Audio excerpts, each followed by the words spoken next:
Saan ka pa ba Ay, hindi. Kaya di ba, hindi lang ako. Sige, okay.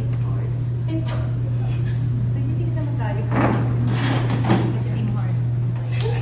Ayun na. First All-Star. Okay. Tapos All-Star MVP pa.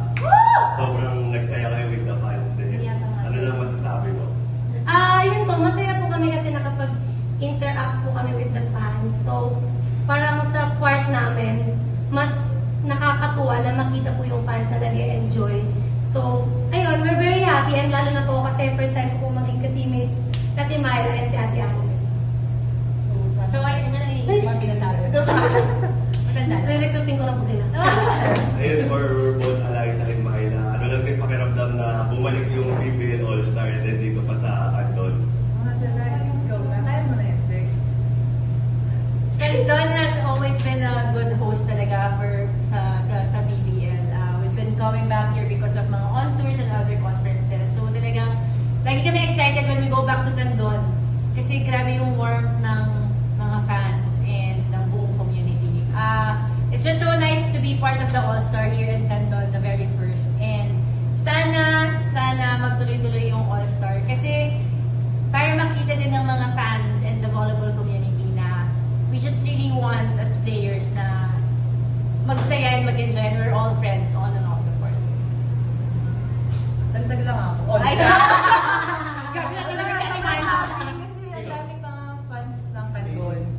And then, yun nga, parang sobrang happy nila and nakita nila yung mga iniidolo ng mga players. Kaya ako parang na-overwhelm ako sa Canton. Kasi grabe yung volleyball community ko. Kasi parang hindi namin expect na gano'n yung makikita namin dito sa arena. Kaya sa paglaro. Kay Myla muna, syempre bukod sa mga dating teammates, kalaban na kampi, naging coach mo rin yung dati mong champion head coach sa Petro Gassi, Coach Brad, champion kayo sa Petro noon, gano'n. Ano lang feeling na naging player ka ulit niya? Hi! Yes. Si Coach Rod kasi, kilala ako paano ko siya kumagano. Lalo pag nakakalaban namin sila sa PLDT. And I-feel mo naman yung tiwala niya sa'yo sa loob ng court. Kaya yun din yung naging maganda din talaga. Kaya nakakalaw din ako ng maayos. Yung tiwala niya, yung love niya. Yung heart niya. And then, syempre, si Ate Alay, and pangalawang best man siya, naging PA. Under 23 and ngayon. And also kay Bella din. So, first time ko din siya makatingin. So, ang saya kasi may mga bata kami mga nakasama sa loob ng court. And kami as a veteran naman is nag-guide lang din kami sa loob ng court. So, yun. Pero sabi mo kahapon, yung pagiging rookie mo, parang feeling mo, hindi ka pa sure kung part ka ba dapat all-star ganyan dahil bago ka pa lang. Kita mo yung nangyari nga ngayon na naging MVP kay Kasi Ben. you build Masasabi mo bang sa ganitong moments mas nararamdaman mong you belong talaga dito sa PBL? With them? Hindi, parang siyempre po as a rookie, hindi ko pa nilalagay yung sarili ko po sa ganung bagay. Kumbaga, marami pa akong dapat matutunan from them. Kasi kahit na medyo nakakasabay sa skills, iba pa rin po talaga yung binibigay nila pagdating sa loob ng game. Kumbaga, yung pagiging veterans nila, nakikita talaga namin. Lalo na po ako, marami akong natututunan talaga sa kanila. So, I'm very thankful to be part of Team Heart!